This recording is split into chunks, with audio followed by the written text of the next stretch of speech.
Assalamualaikum teman-teman. Alhamdulillah aku bisa menyapa teman-teman lagi nih di YouTube. Akhir-akhir ini aku tuh jarang banget bisa upload video di YouTube karena memang lagi banyak banget kerjaan. Ditambah lagi bulan Juli ini rencananya anak pertama aku mau masuk TK. Jadi selain anaknya yang semangat mau masuk sekolah, ibunya juga semangat dong nyari perintilan-perintilan perlengkapan sekolah TK. By the way, siapa nih yang anaknya tahun ajaran baru ini baru mau masuk sekolah, masuk TK, SD, atau mungkin masuk SMP? Cerita-cerita ya di kolom komentar. Nah, sesuai dengan judulnya, kali ini aku mau share video gajian Juli 2022. Gak kerasa banget ya, kita tuh udah separuh jalan di tahun 2022 ini. Apa kabar resolusi? Semoga banyak progres baik ya, atau mungkin malah sudah ada salah satu atau dua resolusi yang berhasil tercapai nih di bulan Juli ini. Buat teman-teman yang masih berjuang mungkin buat mencapai mimpi-mimpinya, masih harus melewati rintangan, jalan berliku, berbatu, selalu ingat kalau misalnya kita sedang kehujanan nih di jalanan, mungkin basah kuyup, kedinginan, tapi kita harus kuat, harus jalan terus, jangan berhenti. Karena kalau kita terus melangkah dan berjalan, mungkin di ujung jalan nanti hujan akan berhenti dan kita disambut oleh cahaya matahari yang menghangatkan tubuh kita. Seperti yang sudah Tuhan bilang, sesungguhnya sesudah kesulitan itu ada kemudahan. Semangat ya! Nah, kita mulai ya budgeting bulan Juli 2022-nya. Di video kali ini aku bakal lebih rinci mencatat budgetingnya. Mungkin buat teman-teman yang pertama kali mau melakukan budgeting, bisa mengikuti step by step yang aku lakukan di video. Jangan lihat nominalnya, karena pasti kebutuhan setiap orang atau setiap keluarga beda-beda ya. Jadi ikutin saja cara bagaimana aku mengatur keuangannya. Pertama yang aku lakukan adalah mencatat semua pendapatan keluarga. Di sini untuk pendapatannya aku bagi lagi jadi dua, yaitu pendapatan utama dan sampingan. Nah, pendapatan utama ini adalah pendapatan yang pasti akan keluarga kami terima setiap bulannya dan nominalnya tuh tetap. Dalam hal ini adalah gaji bulanan suami ya. Kalau pendapatan sampingan itu adalah pendapatan yang nominalnya belum tentu didapat, bisa besar, bisa kecil, berbeda-beda setiap bulannya. Kayak misalnya pendapatan aku dari endorsement atau ada bonus-bonus perjalanan dinas suami dari kantor. Nah, kalau untuk pendapatannya yang mingguan atau harian gimana? Tetap sama ya, harus dicatat juga. Mungkin nanti aku akan bikin khusus videonya di YouTube untuk mengatur pendapatan mingguan atau harian. Doakan aku semangat ya bikin videonya. Next, setelah semua pendapatan dicatat, waktunya merinci semua pengeluaran keluarga. Pengeluaran-pengeluaran ini aku bagi-bagi lagi menjadi beberapa kategori. Yang pertama yaitu giving. Giving ini adalah pengeluaran untuk sedekah, zakat, dan untuk memberi ke keluarga ya. Kemudian ada untuk saving. Nah, di sini aku bagi lagi jadi tabungan untuk dana darurat, dana pendidikan, dan investasi. Untuk dana darurat dan dana pendidikan, itu aku yang atur dan ini aku taruhnya di reksadana ya teman-teman. Sedangkan untuk investasi, ini bagian suami aku, jadi aku percayakan semuanya kepada beliau. Dan baru setelah itu aku bagi lagi ke pos living. Nah, di pos ini tuh adalah untuk pengeluaran kebutuhan hidup sehari-hari. Aku bagi lagi nih jadi dua bagian di pos living ini, yaitu pengeluaran tetap dan pengeluaran tidak tetap. Untuk pengeluaran tetap, itu adalah pengeluaran yang nominalnya tetap dan pasti akan aku keluarkan atau keluarga kami keluarkan setiap bulannya. Misalnya tuh kayak cicilan hutang, untuk bayar iuran TV kabel dan wifi, untuk bayar iuran lingkungan, sampah dan satpam, gitu-gitu ya. Ini bisa disesuaikan dengan kondisi keluarga masing-masing ya teman-teman. Kemudian ada untuk pengeluaran tidak tetap. Nah, pengeluaran tidak tetap ini adalah pengeluaran yang nominalnya itu bisa berubah-berubah setiap bulannya, tergantung dengan kebutuhan. Nah, biasanya untuk pengeluaran tidak tetap ini bisa di-adjust sedikit nih. Misalnya lagi mode penghematan, mungkin untuk pos hiburan atau jajan-jajannya bisa dikurang-kurangin dulu, atau karena kayak kondisi sekarang harga-harga kebutuhan lagi pada naik semua, maka mungkin anggaran untuk belanja bulanan atau mingguannya bisa sedikit ditambah. Nah, kalau di keluarga aku itu untuk pengeluaran tidak tetap ini ada untuk belanja bulanan, itu untuk beli sabun, deterjen, minyak goreng gitu-gitu ya. Kemudian ada untuk belanja mingguan, ini aku bagi 5 minggu untuk beli lauk pauk dan sayur.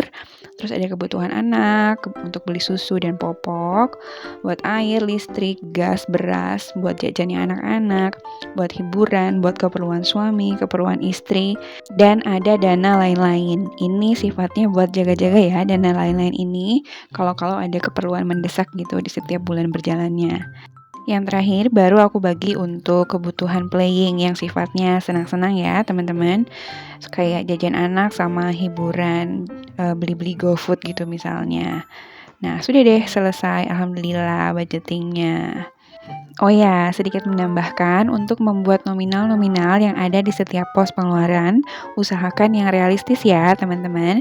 Jangan karena mau hemat jadi nominalnya tuh dipepet-pepetin banget gitu. Aku ambil contoh untuk beras gitu, misalnya seharusnya sebulan habisnya 10 kilo, malah cuma dianggarkan buat 7 kilo. Ntar kan kelaparan ya, gak makan beras, kurang kan berasnya. Gimana taunya kita bisa realistis atau enggak, itu semuanya dari pengalaman ya teman-teman. Jadi memang harus dipraktekkan dulu ilmu budgetingnya. Mungkin bulan pertama budgetingnya masih gagal, gak apa-apa, dievaluasi lagi dan dibenerin lagi di bulan-bulan selanjutnya, sampai nanti akhirnya ketemu deh yang paling pas itu nominalnya berapa dan cara ngaturnya gimana. Karena memang budgeting itu ilmunya praktikal ya, jadi harus dipraktekin emang baru kita bisa tahu. Nah ini aku baru beli binder baru, jadi pengen ganti suasana gitu.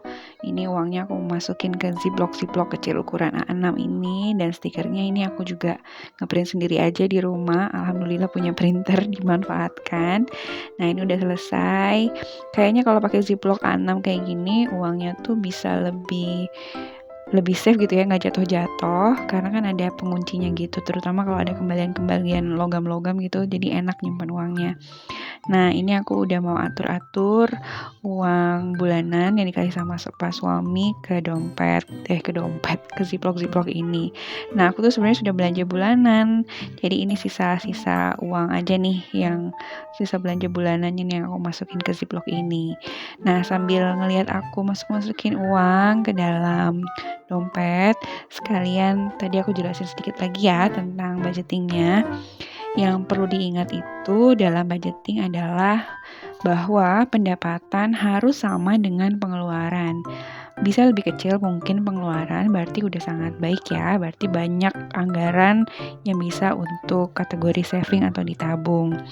Nah, kalau yang jadi masalahnya adalah gimana kalau pengeluarannya masih lebih besar nih daripada pendapatan. Mungkin yang pertama harus dilakukan adalah menyesuaikan lagi pos-pos pengeluarannya agar lebih hemat. Belum bisa nabung gak apa-apa, karena mungkin memang cicilannya masih banyak, prioritasnya diutamakan dulu untuk membayar cicilan dan memenuhi kebutuhan hidup keluarga. Yang penting adalah tidak menambah hutang baru. Nah, gimana kalau udah dipepet-pepetin banget ternyata pengeluarannya masih aja kurang nih?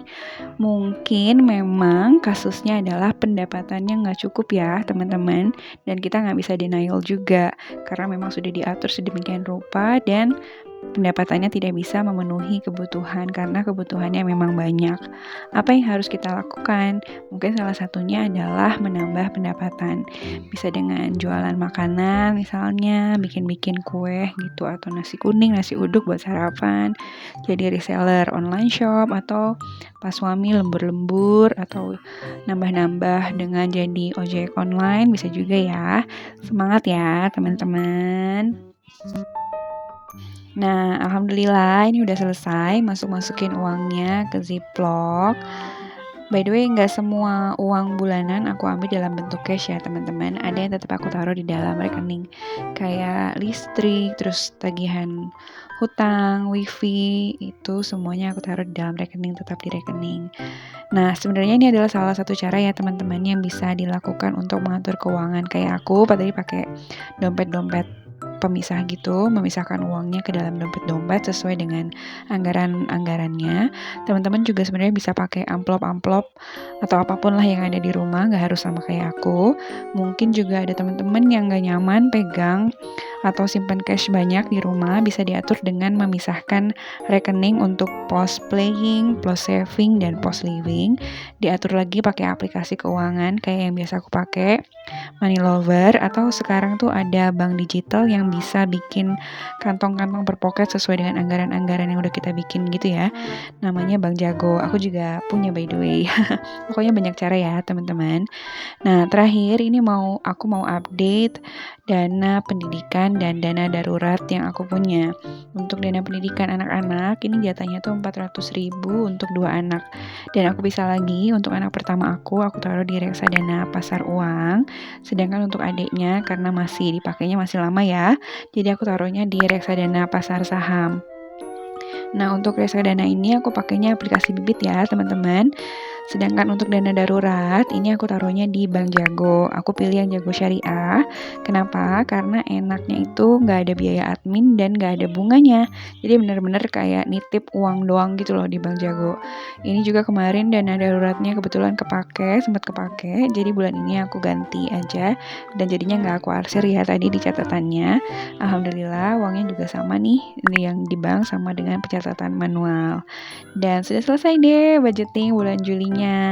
Terima kasih ya teman-teman yang sudah bersedia menonton sampai dengan selesai. Sampai jumpa di video-video selanjutnya. Wassalamualaikum warahmatullahi wabarakatuh.